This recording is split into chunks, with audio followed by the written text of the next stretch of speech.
In a final pre-season clash at Fratton Park, Pompey edged past Dutch side PEC Zwolle thanks to a late Thomas Waddingham strike. The match took a while to spark into life, with a sluggish first half offering little entertainment for the home crowd.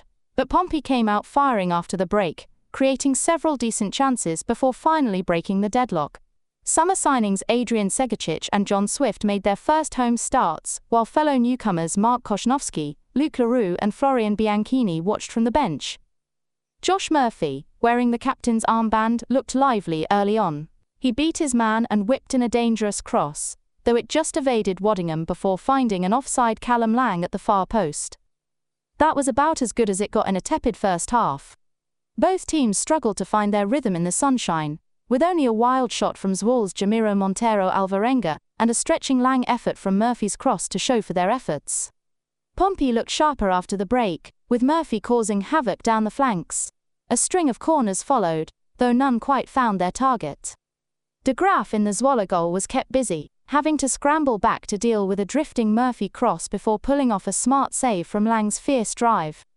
The hosts kept up the pressure, with Segicic nearly bringing the crowd to their feet with a thunderbolt that De Graaf tipped over. Fresh legs from the bench added extra energy, and the breakthrough finally came in the 89th minute. Bianchini collected Ogilvy's pass on the left, delivering a perfect cross for Waddingham to turn home. It was a fitting end to pre-season, giving Pompey momentum heading into next weekend's championship opener at Oxford. It was a great game. Well, it was a great result, and it was a good performance as well, because Zwolle are a top Dutch side. They finished, I think, 7th in the top tier of Dutch football last season. They were quick, they were professional, they knew what they were doing. It's what you expect of a good Dutch side, and they gave Pompey a good run for their money. They played the pressing game. Their tackling, their getting the foot in was exemplary. And if we can match the way they were doing it when we go up against Oxford on Saturday, coming Saturday, and the rest, then we're going to be fine. We're going to be absolutely fine. It was an object lesson in a number of things, but in particularly pressing the ball from the Dutch. And they also had a tremendous goalkeeper, the guy De Graaf. He didn't have many saves to make, but he had about 8 or 10 corners to defend, and they were all put underneath the crossbar, and he won them all. And when the opposition's goalkeeper is one of their men of the match, persons of the match, whatever it is nowadays, then you know that you've been doing some things right. It was a lovely day. The crowd was good. 8,000, less than half, but nevertheless it was a really good atmosphere. The Fratton end, of course, gave it large from time to time, but they kept their powder dry for our first home game, which I believe is a Carabao Cup game. And then, of course, we've got, I think it's Norwich. The Dutch sent over about 150 fans, and they were fantastic. They were down a little postage stamp in the Milton end, but they made a lot of noise. And at the end of the game, when I was leaving, a lot of them had come round to the main entrance to Fratton Park to have their photograph taken underneath the now increasingly iconic mock Tudor entrance to that part of the ground. They were good-tempered, but very loud and very loyal, and tried to give it up to the Fratton end a couple of times, but it got understandably drowned out. So those were some of the intricacies, side issues really of the game. Get to the game in just a second, because I thought a number of Pompey players excelled themselves and did really well, and are therefore giving us a great deal of optimism about the coming season. The one name, when the team sheet was handed round where I was, the one name that struck a few people because it was missing was Colby Bishop. Hang on. I've got settled in the studio, and I've got myself a very posh bottle of Peroni, and I'm enjoying it. Had a couple of pints of Guinness after the game, of course, at Fratton Park, but now I can kick my shoes off and take stock. Colby Bishop, we wondered, is he all right? Is he injured? I found myself saying to myself, just remember where Colby Bishop was this time last year. And then, believe it or not, he came and sat the 2 seats away from me in the stand, dressed in sporting gear. He had short, not kit, but he had sports gear. He had shorts and white socks, trainers, and a tracksuit top. And he was on his own, and he spent much of the first half watching and then also clicking away on his mobile phone, like people do. I don't know how he got a decent connection. I always struggle, but anyway, that's neither here nor there. Can't comment on whether or not he has been dealing with a slight injury. Can comment on the fact that Callum Lang, who was played wide right, didn't seem to love it, but gave it his all, because that's all he can do. And looked dangerous when he was chasing the ball and dangerous when he had the ball. He's a very important player to us, and he was always a danger. Segicic, my first opportunity to take a look at this guy. He is an absolute ball of electricity. He runs, he's got very, very fast feet, and he chases everybody down. But give him the ball 25 to 30 yards out and give him a chance to turn, and he goes for goal. And that is so impressive and heartwarming to see, and cause for optimism there. Waddingham played in the absence of Colby Bishop, and he was a little bit tentative at first because a couple of times Schmidt launched it long to him, and he didn't seem to know. He needs to know, but he didn't seem to know how to do what Colby Bishop does, which is to anticipate where the ball is going to be when it's about 8 feet above the players who are contending to get the header in. And a couple of times it came long to him, and their centre halves were able to comfortably get their head full on the ball, and Waddingham was 2 or 3 strides short of them. But as the game wore on, he became more and more involved. He does a lot of chasing down. He is a man who looks as though in the fullness of time, as he fills out, he's quick. He's going to be a serious player. So I'm giving out 9s all over the place here, I know, but that's how I feel, having watched the game myself, behind a number of people who were quite closely involved in Pompey and saying all the right things about the way the club has disported itself over this summer period, and the fact that we are prepared to be patient because we know that we're not going up to the Premier League this coming season.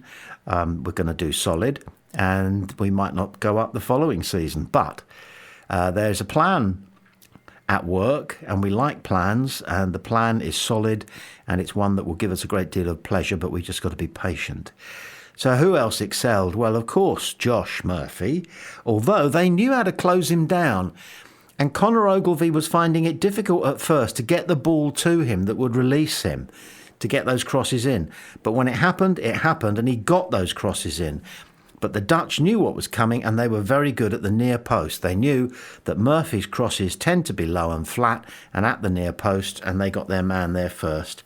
And so that threat was negated until later in the match, and it was negated by somebody else. So who else? Who else played well? Everyone played well.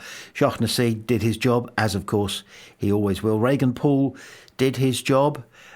He has a mobility and a fluidity about the way he travels without the ball and with the ball that is valuable and impressive. Josh Williams was, again, a firefly. He is quick, and that's important. He may not have bulk, but speed is a very good substitute for being built like a tank. And Conor Ogilvie. I mean, you know, I once heard a Pompey fan say, I am in love with 11 men and 1 woman. Well, I'm not in love with Conor Ogilvie, but he has come on so much in 12 months when he himself was overshadowed by the doubt that he might not be able to make the jump up to Championship. He is now, you know, he's a contender for the Championship Team of the Year. He's not just a very, very capable left back. He's a very capable attacking left-sided midfielder, and he can go down the wing, and he can also deliver a telling killer pass, which is what he did in the last 5 minutes of the game. There'd been hardly any chances in the game. Just going to have another slug. Bear with. Oh, yeah. Now, there have been precious few chances. In the last 10 minutes, Segicic managed to squirm his way, that's a good way of putting it actually, squirm his way into the D in front of the box and squirm past a couple of extended legs and get a shot in. And unfortunately for him, he hit it too well because he hadn't made up his mind which side of the goal he was aiming at. This happens sometimes to some professional footballers. They don't pick a side of the goal, they just blast it at the goal, hoping that they might not quite hit it right, and therefore it will find its way into the left side, inside the left post or the right post. They don't know. But they hit it towards the goal, and he caught it so sweet, it went straight down the goalkeeper's throat. But it was travelling, and the keeper had to parry it and push it over the bar, which is what he did. Segicic, a find. Then the substitution started. Mousinho had stayed with his starting 11, which had some people around me saying maybe this is his starting 11, maybe this is his preferred 11 players to start with. And we'll find out on Saturday and then as the season progresses.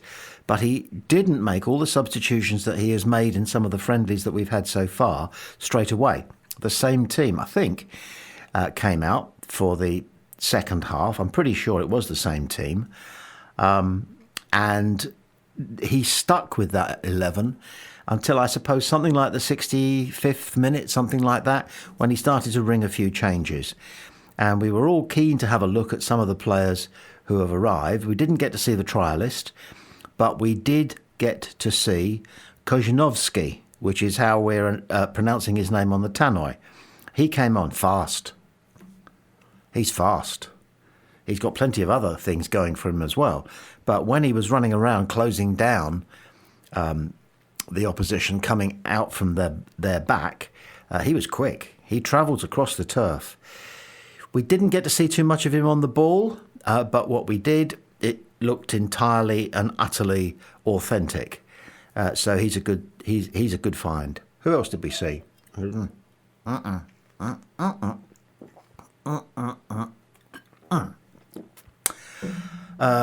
We got to see Leroux, but not much of him. A good athlete, and he will be able to do a job for us when required, probably off the bench, perhaps for the whole season, but time will tell. I'm just leafing through the players that I might not have mentioned.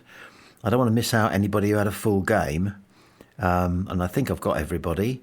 But players who were brought on didn't have much time to make any impact, and they had the extra energy levels that the players who'd been out there for an hour and a bit, didn't have. It was a hot day. It was a warm day.